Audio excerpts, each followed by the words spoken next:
Nyalain tak? Thank you. Halo, selamat sore. Kembali lagi sama saya. Kita akan ngobrol-ngobrol lagi hari ini. Saya punya tamu yang sangat istimewa. Salah satu orang yang sangat saya kagumi juga. Hari ini kita akan berbicara tentang bagaimana sebenarnya ketahanan ekonomi kita di tengah pandemi COVID-19 ini, gitu ya, di tengah goncangan wabah. Dan saya akan berbicara dengan Ibu Sri Mulyani, Menteri Keuangan Republik Indonesia, dan akan membahas beberapa hal nantinya. Kira-kira apa-apa aja sebenarnya hal-hal yang mungkin akan saya bahas nanti itu terkait dengan kebijakan-kebijakan atau langkah-langkah yang telah diambil oleh pemerintah.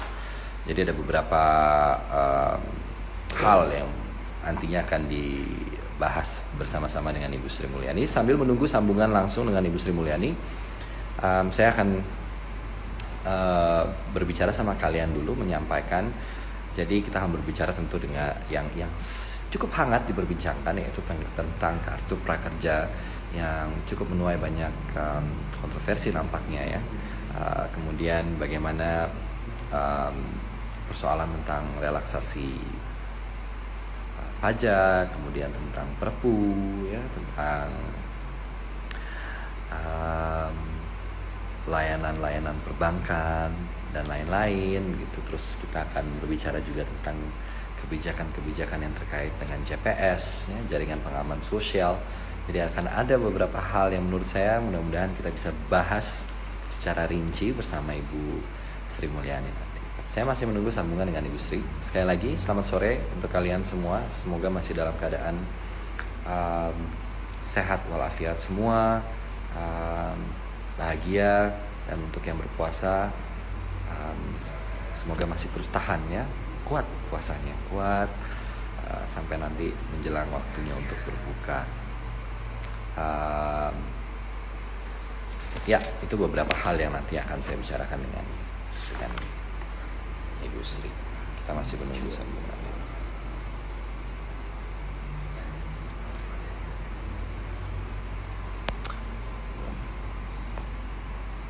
Belum? Mungkin masih belum. Tapi tata caranya udah dikasih tahu.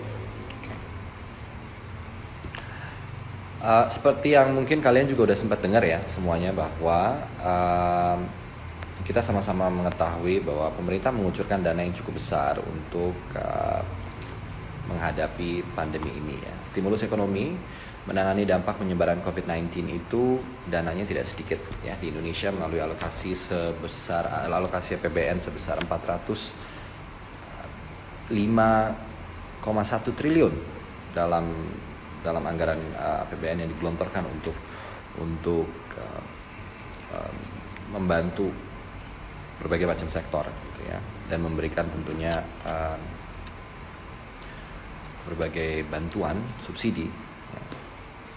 Subsidi-subsidi itu secara umum mungkin kita bisa bilang, saya bisa katakan bahwa ini termasuk di dalam anggaran tersebut ada alokasi untuk jaring pengaman sosial JPS sebesar 110 triliun. Kemudian secara umum ada kebijakan JPS tersebut mencakup program keluarga harapan atau PKH, kemudian ada kartu prakerja, sembako, subsidi listrik, subsidi insentif perumahan murah, dan lain-lain. Nah, ini sepertinya Ibu Sri sudah bisa bergabung sama kita di jam 4 sore. Hi everything. Hai Mom. Selamat sore Ibu. Sore Reza, apa kabar? Baik. Ibu apa kabar? Tunggang langgang. Tunggang langgang ya Bu. Waduh, saya mengerti betul, pasti Ibu lagi pusing banget.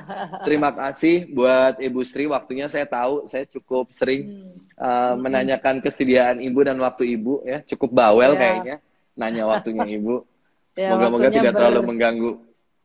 bergerak terus tapi ya cukup bagus hari ini Healthy? bisa.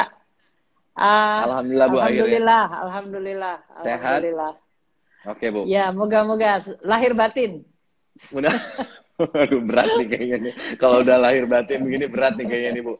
Oke Bu, saya yakin Ya, bahwa gimana? Ibu sebagai seorang Menteri Keuangan, Ibu memegang peranan yang sangat penting di era seperti sekarang ini ya. Di tengah-tengah pandemi, saya yakin bebannya sangat besar sekali. Dan seperti kita ketahui, berbagai macam kebijakan telah diambil oleh pemerintah. Salah satunya mengalokasikan APBN sebesar 405,1 triliun, kurang lebih, untuk dialokasikan ke dalam berbagai macam bentuk yang sudah diketahui juga oleh masyarakat secara luas. Mungkin pertanyaan pertama yang akan saya tanyakan kepada Ibu sebenarnya adalah, kira-kira langkah-langkah apa yang sudah dilakukan oleh pemerintah untuk menjamin efektivitas dan efisiensi dari alokasi anggaran yang tidak kecil itu, Bu? Ya, sebetulnya kan kita semuanya mungkin perlu untuk selalu mengingat konteksnya ya, Reza ya, bahwa seluruh negara di dunia, mau besar, mau kecil, mau kaya, mau miskin, mau yang advance, yang maju maupun yang belum maju, semuanya nggak ada yang siap menghadapi COVID ini. Itu sudah terlihat. Jadi begitu dia mulai muncul di RRT di Wuhan, kemudian terjadi eskalasi penyebarannya. Dan yang paling penting adalah bahwa COVID ini, karena tadinya adalah merupakan ancaman kesehatan, cara untuk menanganinya itu menyebabkan dampak sosial, ekonomi, dan keuangan yang luar biasa. Itu harus dipahami. Ini di semua negara, nggak cuma Indonesia.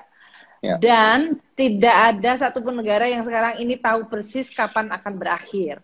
Artinya kapan dia akan selesai dan apakah mereka akan bisa mencegah. Yang dilakukan semua negara sekarang ikhtiar ya. Ikhtiar yang pertama adalah mencoba untuk mencegah penularan. Dan cara yang sudah diadopsi oleh semua negara adalah social distancing. Work from home, school from home, tidak ada orang lagi keluar ke rumah secara mudah dan bebas. Jadi dunia berubah total dalam hal ini. Nah, dengan perubahan ini kan ada konsekuensinya, Reza ya. Pertama, kalau dari sisi kesehatannya sendiri, tekanan terhadap sistem kesehatan itu luar biasa. Kita lihat gambar di mana-mana, di New York ada pasien sampai tidur di lantai-lantai, kemudian di London, di United Kingdom ada tenaga medis pakai APD-nya itu adalah plastik sampah karena mereka kekurangan APD, ventilator dicari di mana-mana. Jadi semua negara memang bisa dikatakan overwhelmed, kewalahan kalau istilahnya ya. Nah, Indonesia sama kita juga merespons. Setiap negara punya cara untuk merespons karena kita punya karakter masyarakat yang berbeda-beda. Kulturnya, religiusnya. Indonesia biasanya masyarakat bahkan sholat di masjid 5 kali sehari. Itu sekarang tidak lagi dilakukan karena kita ingin mencegah. Tadinya masjidnya dibersihin, orang nggak boleh bawa sajadah sendiri-sendiri, tapi itu ternyata tidak bisa menutup kemungkinan terjadinya penularan sehingga orang tidak lagi dibolehkan untuk sholat di masjid. Bayangkan kita masuk dalam Ramadan sekarang, orang nggak bisa taraweh di masjid. Ini kan luar biasa banget, Reza. Untuk Indonesia, it's really something ya. Nah, langkah-langkah yang dilakukan oleh pemerintah, pertama dari sisi pencegahan untuk kesehatannya. Makanya seluruh tindakan-tindakan untuk kesehatan harus diyakini bisa dilakukan dan paling tidak kita merasa bahwa bukan karena mereka nggak punya uang untuk tidak melakukan langkah-langkah pencegahan.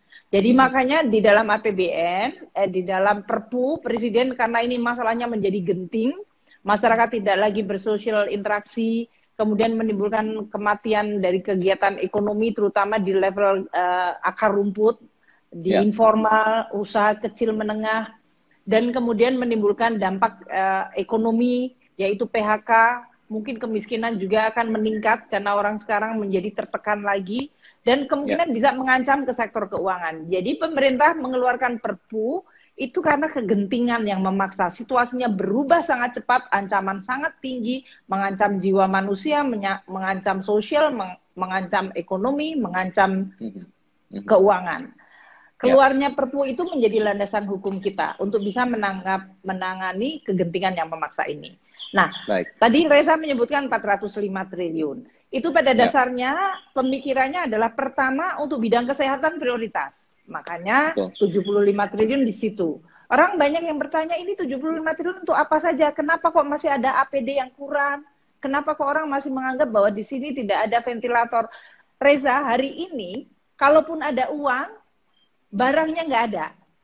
Karena seluruh dunia mencari hand sanitizer, mencari APD, mencari ventilator, Makanya di berbagai negara ada yang sekarang di Amerika, pabrik mobil disuruh membuat ventilator. Jadi persoalan bukan masalah uang saja ini. Jadi kemarin saya di DPR Ketersediaan juga ditanya, barang juga menjadi perhatian ya, Bu? betul, betul. Jadi kemarin di DPR saya juga ditanya, katanya ada 75 triliun, tapi kenapa kok ada rumah sakit yang belum mendapatkan cukup APD? Ini juga masalah siapa yang mensuplainya. Waktu itu kita bahkan sampai mengidentifikasi semua pabrik di Indonesia. Siapa yang bisa menghasilkan APD? Ada beberapa pabrik di Jawa Barat, di Jawa Tengah, yang dia mendapatkan pesanan dari Korea Selatan dan dari Jepang untuk membuatkan APD. Bahannya dari mereka kemudian direekspor. Waktu itu Indonesia jadi lagi butuh banget APD dan tidak ada APD yang memadai di semua tempat. Bahkan di Jakarta pun kekurangan. Sehingga kita harus negosiasi nih Reza, sama Jepang sama Korea. Oke, ini barang kamu, ini harusnya diekspor, tapi kan Indonesia butuh juga. Jadi kita akhirnya melakukan negosiasi dibagi dua. Tapi dengan persetujuan mereka akan mengirim lagi bahan baku. Kemudian muncul pabrik-pabrik lain yang bisa membuat yang sama. Dan itu bagus. Artinya dia menimbulkan dampak positif. Jadi seperti itulah yang dilakukan untuk anggaran kesehatan yang 75.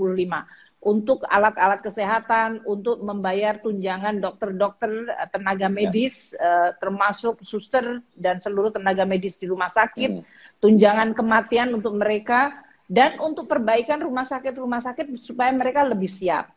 Kemudian ada bagian kedua 110 triliun untuk bansos, dan ini yang lagi rame sekarang ini.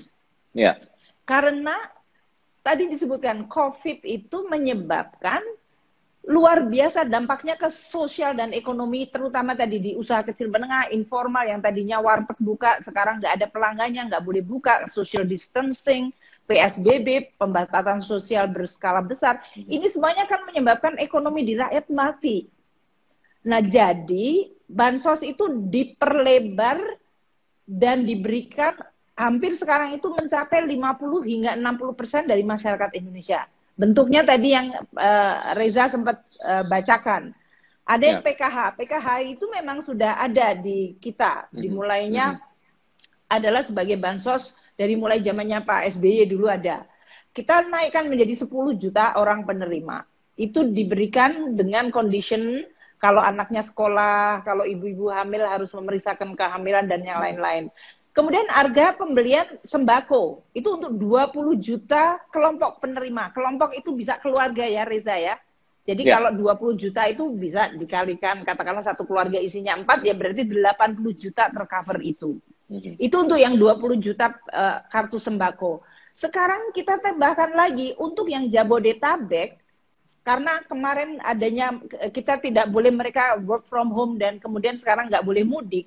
Mereka harus mendapatkan bantuan. Dan Gubernur Anies maupun Gubernur Ridwan Kamil dan seluruh gubernur Bodetabek ini semuanya bersama-sama, oh kita membutuhkan tambahan bansos. Makanya kita tambahkan bansos untuk mereka. Kemudian Menteri Sosial menambah 9 juta di atasnya. Ini semuanya dilakukan secara simultan dan luar biasa cepat. Silakan Reza mau bicara. Ya, maaf Bu, saya harus memotong sedikit. Bu Sri, seperti yang kita ketahui tadi Bu Sri membahas bahwa bansos ini memang punya banyak sekali juga kendala di lapangan gitu. Artinya banyak sekali mungkin kendala dari tim yang kemudian menyebarluaskan bantuan sosial ini dalam bentuk logistik dan lain-lain, kekurangan human resources-nya dan lain-lain.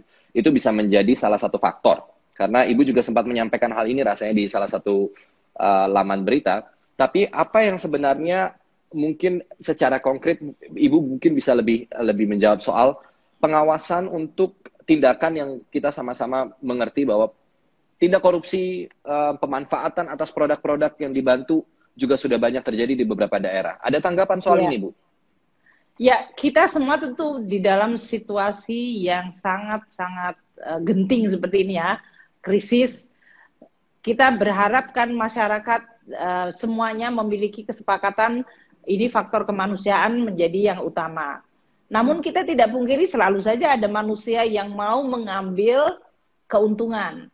Memancing di air keruh. Dalam situasi seperti ini masih tega aja dia bisa mencari keuntungan untuk pribadi atau kelompoknya. Dan itu kita sadari dari sejak awal bahwa karena dalam situasi yang dimana kecepatan reaksi menjadi penting, Sementara dari data yang dimiliki oleh Kementerian Sosial, yang dia memiliki 29 juta kelompok ini, data itu sebetulnya katanya dari bawah, artinya dikumpulkan dari desa, RT, RW, desa, kemudian dinaikkan ke atas, ke kecamatan, bupati, provinsi, kemudian ke Kementerian Sosial. Namun kan kita semua tahu, Reza, ada yang dalam situasi ini atau kan datanya itu tidak update sampai dengan minggu terakhir, ada saja orang yang tadinya dia nggak miskin sekarang menjadi miskin, dan ada jadi itu ada yang disebut sebaliknya itu satu pasti ada.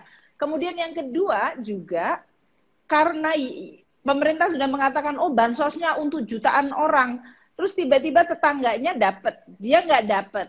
Padahal yang dia dapat tetangganya mungkin adalah melalui jalur PKH dan kartu sembako.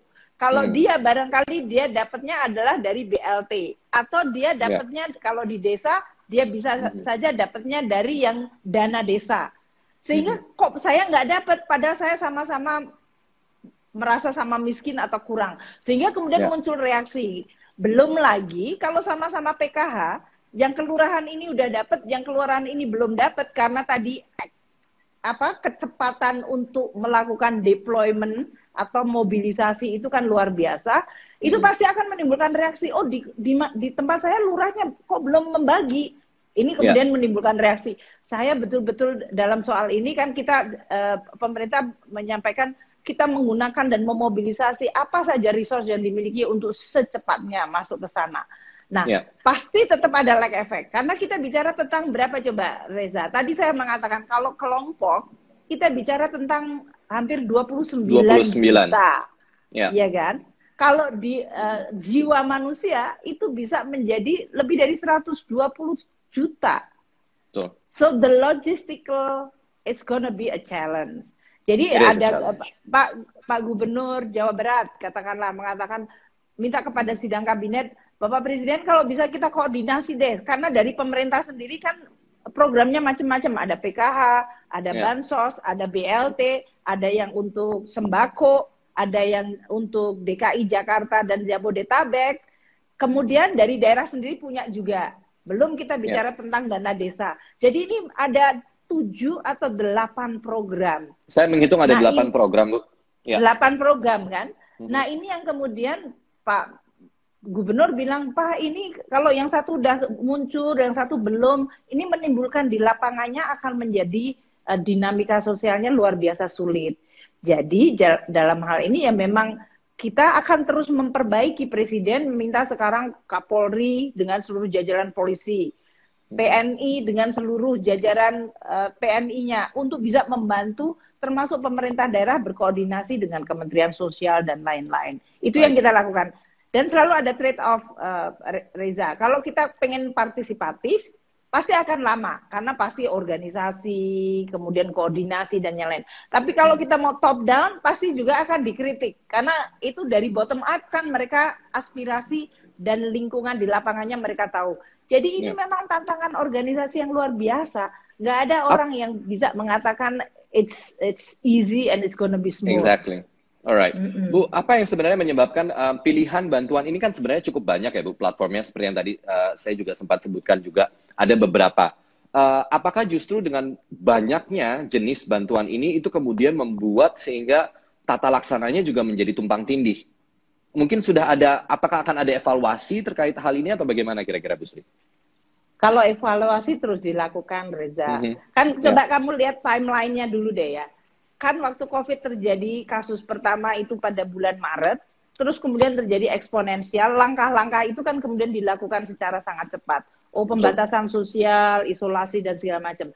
Nah, sistem yang kita miliki, like it or not, untuk yang disebut bantalan sosial, itu yang kita miliki adalah yang di Kementerian Sosial itu, yaitu mereka punya program PKH dan kartu sembako. Nah, sekarang kita tahu bahwa dari database-nya Kementerian Sosial, daerah itu juga punya target grup sendiri, gitu. Ini menjadi suatu persoalan.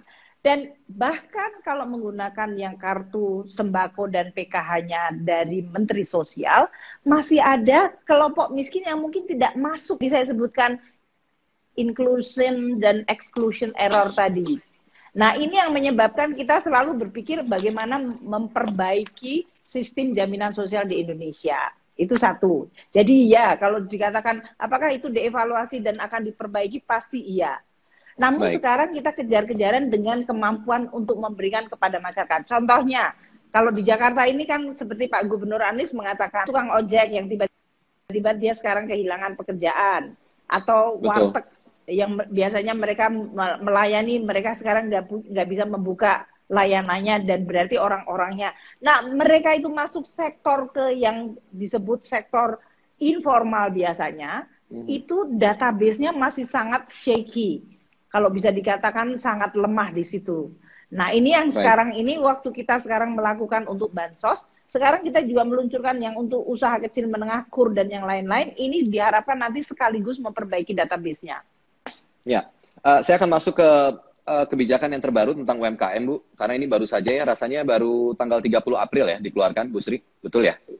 Diumumkan, ya. Diumumkan, ya, diumumkannya tanggal 30 April. Ibu Sri, ada komentar-komentar yang juga beredar, artinya berita ini juga cukup besar gitu ya, tentang Perpu, Bu. Imun terhadap hukum, atau rawan abuse of power. What do you think about this? Do you have any opinion?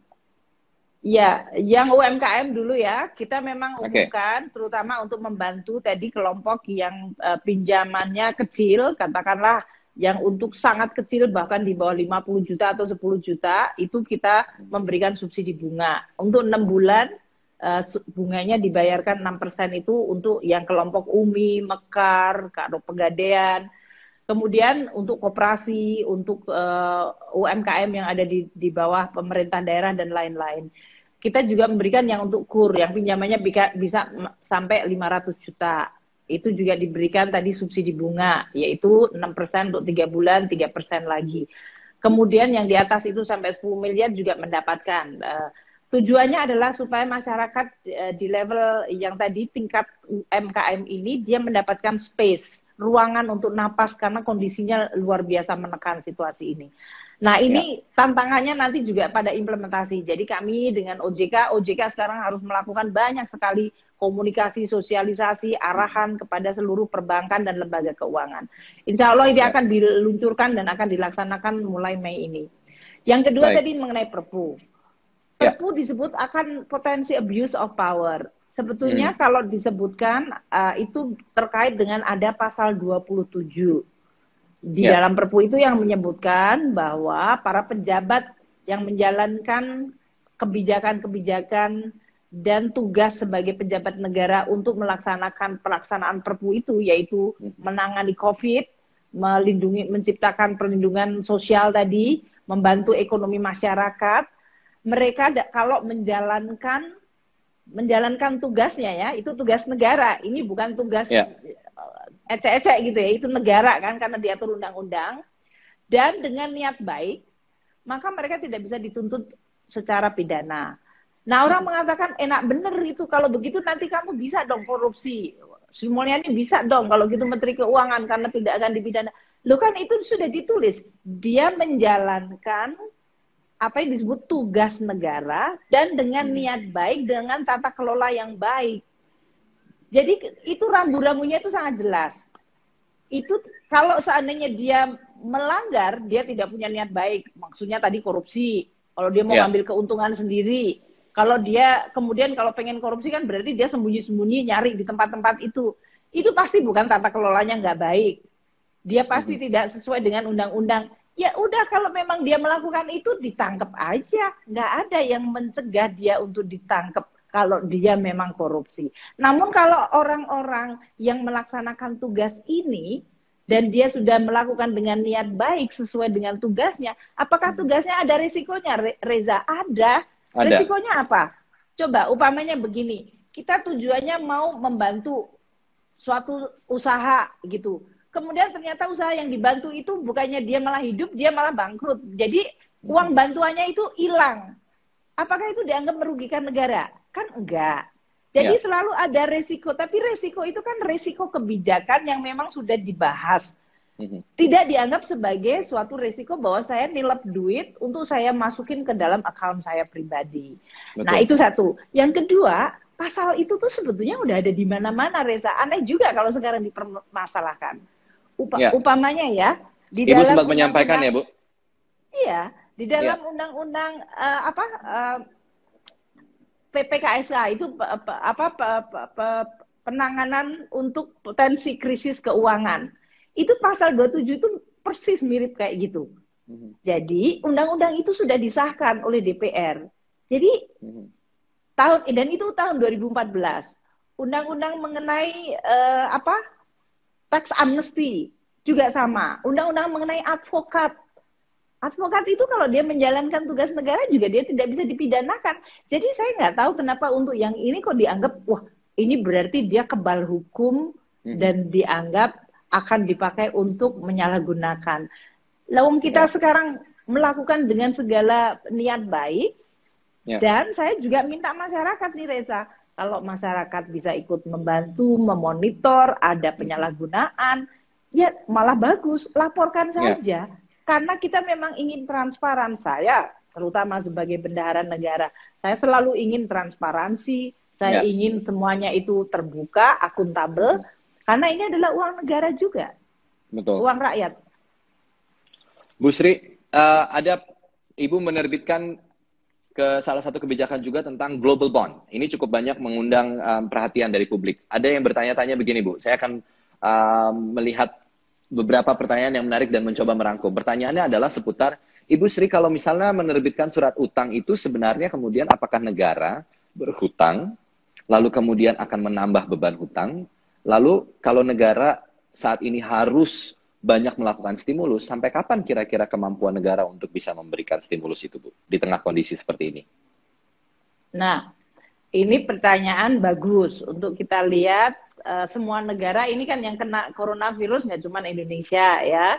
Ada 200 negara lebih, dan negara-negara yang kita anggap selama ini negara kaya, negara hebat, negara maju, mereka juga terkena dan mereka juga tertatih-tatih untuk menanganinya. Bagaimana sih dampak corona ini kepada ekonomi? Tadi saya sudah sebutkan, sosial kena, ekonominya kena, keuangan kena. Saya tunjukkan aja deh, Amerika. Kenapa Amerika? Amerika itu negara ekonomi yang terbesar di dunia, gitu ya. Kira-kira dia 18%, ekonomi terbesar di dunia. Dia hanya dalam waktu kurang dari 2 bulan, jumlah penganggurannya naik 30 juta. Bayangkan. Jadi ini menjadi sesuatu yang sangat luar biasa besar. Jadi apa yang dilakukan? Ya mereka membantu untuk yang pengangguran, mereka membantu untuk usaha kecil menengahnya juga, mereka membantu supaya mereka nggak bangkrut. Maka digunakanlah seluruh tadi instrumen. Instrumennya apa? Ini terjadi di Jerman, ini terjadi di Italia, ini terjadi di Perancis, di Inggris, di Jepang, di Thailand, di Singapura tetangga kita. Jadi semua negara ngadepin rakyatnya terancam jiwanya karena COVID, dia terancam pekerjaannya, kena PHK, dia terancam sosialnya, dan kemudian bisa mengancam sistem keuangannya, bank-banknya dan lembaga keuangan bisa kena juga, karena kalau semua kredit macet, dia juga akan kena kan, terpukul. Jadi negara-negara ini, segala negara yang tadi saya sebutkan dan banyak negara yang lain di Eropa, Australia dan yang lain-lain, mereka kemudian mencoba meluncurkan langkah-langkah untuk mengamankan, meminimalkan. Caranya gimana? Ya tadi, kasih bansos. Kemudian usaha-usaha kecil diberi bantuan. Bahkan di negara-negara seperti Amerika, bank sentralnya itu bisa disebut nyetak duit. Ngasihin ke kredit langsung ke sektor real. Sehingga bebannya itu dibagi antara fiskal, yaitu Menteri Keuangannya, dengan bank sentralnya gitu. Nah ini yang sekarang dilakukan, hal-hal yang tidak pernah dilakukan sekarang dilakukan. Nah Indonesia juga sama. Sekarang ini dalam kondisi COVID, masyarakat tadi kena PHK, kemiskinan kemungkinan nambah, masyarakat tidak bisa bekerja, korporasi kekurangan penerimaan dan kreditnya macet. Jadi pemerintah melakukan stimulasi. Di sisi lain, pemerintah sendiri penerimaan pajaknya kan turun. Yang bayar pajak, wong sekarang dia nggak punya income, masa dia pajak? Iya kan? Jadi penerimaan pemerintah turun, namun pemerintah harus memberi bantuan ke masyarakat dan kepada dunia usaha yang tadi semuanya terkena COVID. Maka caranya gimana? Ya in between dia harus melakukan apa yang disebut pembiayaan atau dalam bahasa awam utang. Ya kita pinjem dulu. Pinjemnya bisa ke Bank Indonesia sekarang, tapi juga pinjem ke masyarakat, kita pinjem ke dunia supaya kita bisa membiayai tadi. Emangnya negara lain juga berhutang, Bu? Emang negara kaya-kaya utang? Iya iyalah. Ada yang menggunakan Saudi. Gimana Saudi Arabia, Bu? Yang dia kaya raya terhadap minyak. Sekarang harga minyak jatuh, dia juga banyak belanja. Dia juga sekarang pertama kali mengeluarkan banyak utang, dan dia juga memakai untuk melakukan. Jadi semua negara melakukan hal yang sama. Tadi pertanyaannya, Bu, itu apakah terus-menerus dilakukan, ada batasnya? Iya pasti ada batasnya. Maka kita melakukannya hati-hati, Reza. Kenapa caranya hati-hati? Di APBN yang sama sekarang saya sudah motongin semua belanja-belanja yang nggak penting. Belanja perjalanan, udah pasti kan sekarang nggak ada perjalanan, Reza. Betul. Di perjalanan aja itu anggarannya bisa mencapai lebih 40 triliun. Itu saya potong. Nggak boleh lagi ada perjalanan. Meeting di hotel, kadang-kadang kan kamu juga diundang menjadi narasumber, segala macam gitu kan. Ini sekarang kan nggak ada. Potong semua. Kita meetingnya pakai kayak gini aja, pakai Zoom atau pakai segala macam. Jadi itu langsung kita potong semuanya. Gimana dengan belanja untuk listrik? Karena kantornya nggak dipakai, langganan listriknya turun. Itu juga kita ambil. Kemudian belanja mengenai bangun-bangun infrastruktur. Saya bilang sama Menteri PUPR, tolong itu di-delay aja. Nggak usah jadi macet, tapi di-delay supaya nanti tetap jalannya bisa jalan, tapi kita sekarang tahun ini kita fokusnya COVID dan bantu masyarakat. Jadi Reza, supaya kita bisa melakukan ini secara selamat, walaupun suasananya sangat menekan, tapi kita coba memprioritaskan. Dan kalaupun kita menambah utang, itu utangnya dipakai untuk masyarakat dan dunia usaha supaya mereka punya daya tahan terhadap kondisi ini. Nah inilah yang kita sekarang coba lakukan. Di dalam Perpu tadi Reza tanyakan, oh Perpu jadi apa tugasnya? Kenapa kita mengeluarkan Perpu? Karena kita tahu bahwa mungkin defisitnya akan nambah. Biasanya di dalam Undang-Undang Keuangan Negara kita itu, Reza, kita hanya boleh defisit itu maksimum 3% dari GDP kita. Karena sekarang penerimaan pajak kita jatuh, kita bahkan memberi insentif-insentif pajak, perusahaan nggak usah bayar pajak, dikurangin pajaknya. Pajak karyawannya ditanggung pemerintah, PPN-nya sekarang ditanggung pemerintah, sehingga perusahaan dan masyarakat itu nggak terbebani. Tapi kan negara butuh penerimaan, gitu kan? Jadi ini yang menyebabkan kenapa defisitnya mungkin akan lebih dari 3%. Kalau kita hitungannya defisitnya bisa 5%, apakah itu akan mengkhawatirkan dibandingkan negara lain, Reza? Australia, kemarin Menteri Keuangannya telepon saya, dia bilang saya sekarang defisitnya naik 10% dari GDP. Singapura, tetangga kita yang dekat, yang biasanya APBN-nya sangat prudent, di defisitnya tiba-tiba sekarang 10% dari GDP. Itu apa? Utang namanya. Amerika Serikat, stimulusnya 10% dari GDP. Itu artinya apa? Ya utang juga. Malaysia kalau bahkan lebih tinggi dari kita defisitnya, itu apa? Ya utang juga. Jadi dalam hal ini kita tetap jagain keuangan negara. Kita memang under a lot of pressure, tapi kita jaga secara hati-hati dan bertanggung jawab. Bu Menteri, ini ada dari sektor industri. Saya akan mewakili juga industri film sedikit, Bu. Ada PPh 25 yang tetap harus dibayarkan selama bulan berjalan. Artinya, saya cuma mau informasi bahwa kemarin saya membayar pajak. Alhamdulillah, terima kasih ya Reza. Terus sama-sama Ibu. Berarti Reza masih punya pendapatan, terima kasih. Sekarang jadi, sebenarnya, saya betul-betul terima kasih. Jadi kemarin saya akhirnya membayar pajak, walaupun memang industri film saat ini seperti yang Ibu ketahui, dari mulai eksibitor, produser, dan lain-lain, tidak ada yang bisa berfungsi sama sekali. Jadi tidak ada trade atau perdagangan dalam industri film. Nah, ada juga Bu, pengusaha film, produser, dan lain-lain yang bertanya, bagaimana dengan PPh 25 yang harus tetap dicicil, dibayarkan selama tahun berjalan dan belum ada keputusan konkret mengenai ini. Berikut juga pekerja seni yang kebingungan harus membayar pajak, Bu. Apakah Ibu mungkin punya saran atau tanggapan terkait hal ini? Itu sudah jadi peraturan Menteri Keuangan yang kemarin itu nomor 23 itu untuk pembebasan dan fasilitas pajak hanya untuk industri manufaktur sekarang diperluas untuk 18 sektor termasuk sektor hiburan, perdagangan, jadi perhotelan. Itu nanti jadi untuk PPh pasal 21-nya untuk karyawan dibebaskan atau ditanggung pemerintah. Kemudian untuk pajak korporasinya tadi Reza menyebutkan mereka mendapatkan diskon yang pembayaran masanya 30%. Itu dapat sekarang, mereka masuk. Udah masuk ke situ. Jadi kita perluas memang, makanya tadi insentif pajaknya sekarang diperluas untuk semua sektor sekarang nggak ada yang kecuali sektor kesehatan masuk, sektor hiburan masuk, sektor segala macam semuanya masuk. Betul. Reza. Moga-moga itu menolong ya, tapi tadi kalau Reza mengatakan itulah yang makanya kita sebutkan. Kenapa ini kegentingan yang memaksa?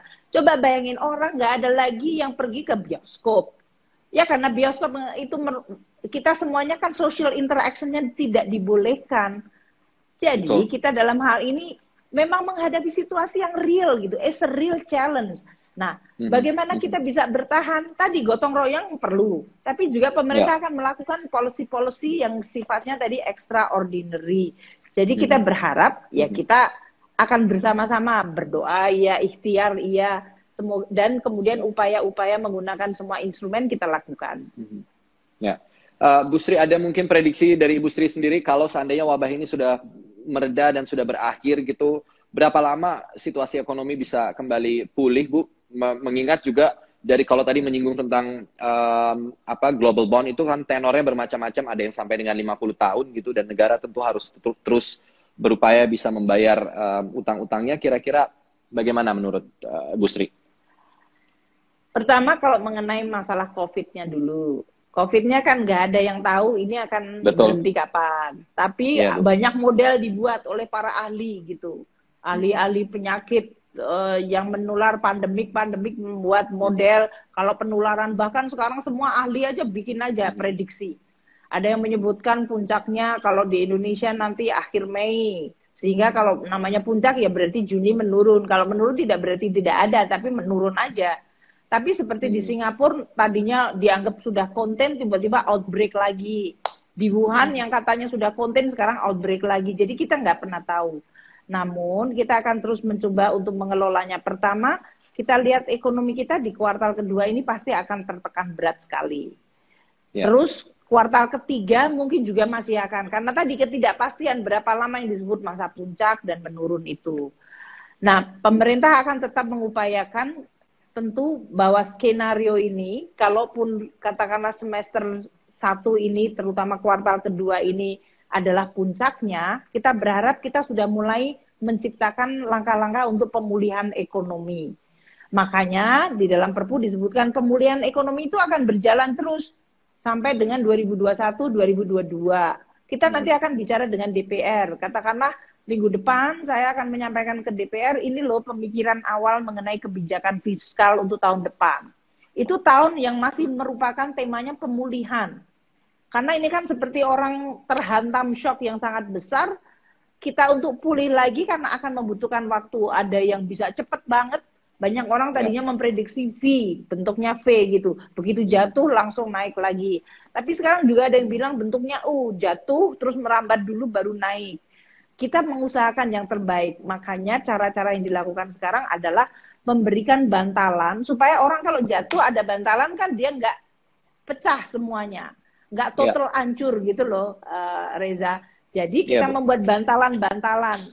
Tapi kan ini kecepatan untuk naruh bantalnya dengan jatuhnya orang, jatuhnya perusahaan, jatuhnya lembaga keuangan, itu semuanya kan sangat berkejar-kejaran. Dan ini yang sekarang kita sedang upayakan. Kita insya Allah kita mengharapkan pemulihan akan bisa terjadi kalau seandainya COVID-nya bisa dikontrol ya, dan moga-moga kita juga berdoa supaya antivirusnya bisa segera ditemukan. Maka kita akan segera kembali kepada suasana yang normal. Beberapa negara kan sekarang secara sangat hati-hati mulai buka lagi sekolahnya, ada mulai buka taman, ada yang mulai buka beberapa toko-toko kecil sekarang sudah dibolehkan untuk buka lagi. Ini karena mereka juga tahu bahwa ini damage terhadap society, kepada masyarakat, terhadap ekonomi, itu is gonna be so big. Tapi we cannot put that sebagai priority kalau kesehatan dan ancaman jiwa belum diatasi gitu. Baik, Ibu, saya hanya akan membuka 2 pertanyaan yang sudah masuk di dalam kolom yang ikut live dan menonton perbincangan ini. Ada yang bertanya juga bagaimana cara pelaku UMKM untuk memperoleh keringanan kredit tersebut, Bu? Kan OJK akan membuat peraturan atau langkah-langkah. Ini yang tadi baru saja kita selesai rapat nih, sebelum sama kamu. Tadi supaya kampanye besar-besaran. Bagaimana masyarakat bisa mendapatkan itu? Apakah mereka akan bertanyanya ke lembaga keuangannya ataukah ke OJK untuk mendapatkan langkah-langkah tersebut? OJK akan mengeluarkan seluruh cara-cara untuk arahan, pedoman bagi lembaga-lembaga keuangan itu melakukan restrukturisasi dari kredit-kredit usaha kecil tersebut. Jadi mereka mungkin menghubungi banknya atau lembaga keuangan. Karena policy pemerintah itu memenuhi atau mencakup seluruhnya tadi yang saya sebutkan. Yang pinjamannya 5 juta, 10 juta, 50 juta, 500 juta, itu ya, itu akan masuk ke situ. Termasuk pembelian motor. Tapi kan ada yang orang membeli motor, Bu, saya tidak terkena COVID loh, saya pegawai negeri, saya tidak dipecat, saya masih bisa nyicil, masa saya perlu untuk dapatkan kayak gitu. Jadi hari ini kita memang fokus kepada mereka yang benar-benar terdampak gitu ya. Dan itulah yang saya harapkan nanti pedomannya dari OJK kepada lembaga-lembaga keuangan menjadi sangat jelas, sehingga masyarakat juga waktu dia bertanya kepada banknya atau kepada lembaga pembiayaannya, mereka akan mendapatkan jawaban yang reliable. Baik. Ibu Sri, 1 pertanyaan terakhir adalah apa tanggapan Ibu terhadap kartu prakerja yang dirasa dana 1 juta rupiah itu rasanya belum terlalu diperlukan, Bu, untuk pelatihan, karena memang rasanya sekarang mungkin bantuan tunai yang sangat dibutuhkan untuk menopang kehidupan. Itu ada tanggapan terkait itu, Bu Sri? Kalau desain dari kartu prakerja untuk bantuan sosial untuk menopang kehidupan, itu yang dapatnya 600.000 per bulan itu kan disamakan semuanya. Itu sudah seperti bansos. Yang dipersoalkan oleh banyak adalah mengenai apakah perlu 1 juta itu. Pertama, kemarin sudah direview, apakah ini justified gitu. Karena kan debate-nya mengenai apakah itu kursusnya memang harganya segitu gitu. Dan kita juga sudah lihat dari batch yang pertama, ada yang klaimnya mungkin nggak lebih dari 100.000, ada yang 200.000, ada yang 500.000 gitu. Jadi pemerintah pasti akan memperbaiki terus, karena ini bagus. Ini adalah suatu program baru. Ini sesuai dengan waktu itu janji Presiden Jokowi untuk menyiapkan tenaga kerja Indonesia supaya skillnya meningkat. Namun karena adanya outbreak COVID, kita modified. Ini menjadi bantalan sosial tadi. Makanya kita berikan cash-nya. Namun kita nggak boleh give up ikhtiar kita untuk menciptakan suatu program baru yang masyarakat itu bisa mendapatkan akses secara mudah dan memperbaiki berbagai sistem pelatihan yang selama ini sudah ada. Itu kan kita ingin kayak gitu kan. Jadi apakah itu sistem pelatihan yang dilakukan oleh pemerintah sendiri, apakah oleh semi pemerintah, dengan adanya hal ini kita harapkan kita semuanya masuk. Jadi kritik-kritik itu bagus. Karena kemudian kita tahu, oh kelemahannya di sini toh. Oh ini bolong di sini toh. Dan pemerintah itu bukannya seperti makhluk yang tidak dengar. Dia kritik sosial seperti ini kita masuk terus dan kita lakukan apa nih yang bisa dilakukan, modifikasinya seperti apa. Jadi saya berterima kasih kepada seluruh yang memberikan kritik ya, tapi tetap sopan, apalagi lagi bulan puasa, gitulah ya. Kalau kita kepengen Republik ini baik, ayo kita sama-sama opening dengan baik lah. We take care of this country together.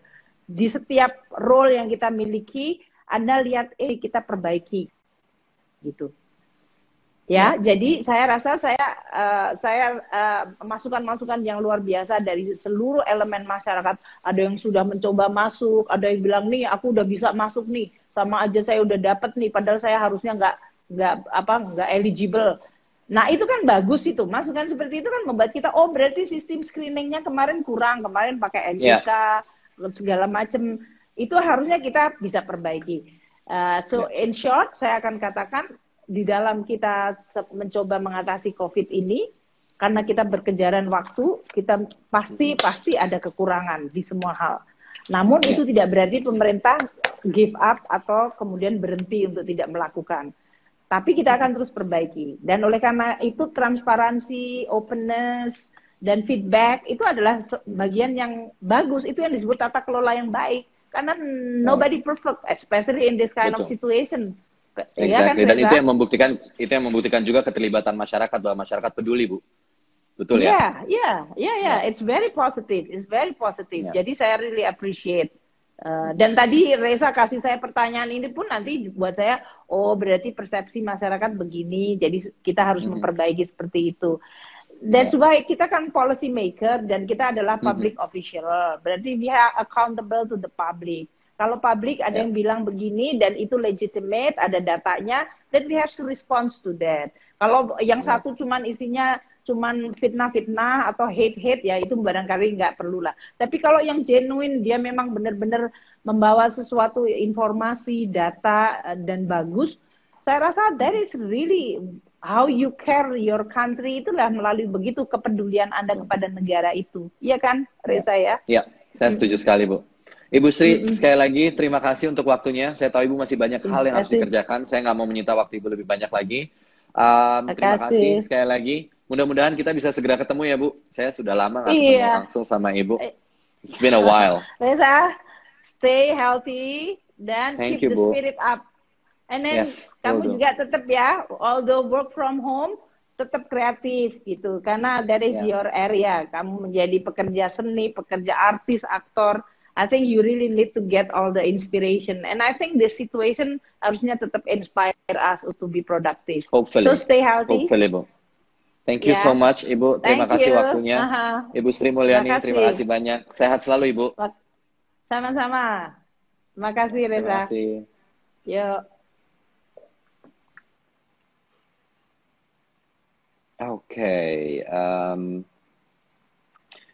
itu tadi perbincangan saya dengan Ibu Sri Mulyani. Semoga semua bisa mendapatkan informasi-informasi yang cukup baik, dan mungkin langsung ke Ibu aja, ke siapa nih? Mbak Puspa ya? Say thanks.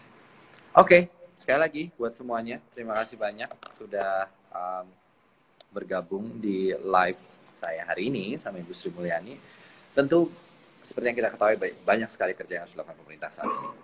Saya berusaha untuk memberikan juga masukan, artinya pertanyaan-pertanyaan yang masuk ya, berbagai macam pertanyaan, bahkan mungkin kritik-kritiknya juga mudah-mudahan didengar, dan seperti yang Bu Sri tadi jawab, bahwa justru kritikan-kritikan yang masuk, ketika kritikan itu memang konstruktif, disampaikan dengan baik, diperhatikan dan dibahas.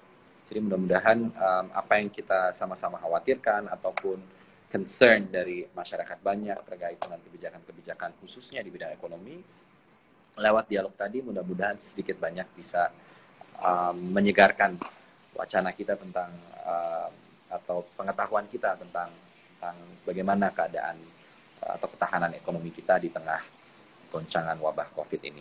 Sekali lagi, terima kasih banyak sudah menemani saya juga berbicara dengan Ibu Sri Mulyani. Jadi sekali lagi terima kasih banyak. Sampai ketemu, dan saya akan terima kasih banyak sekali lagi. Thank you so much. Bye bye.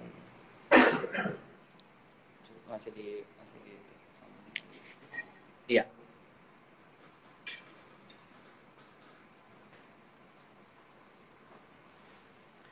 Ibu,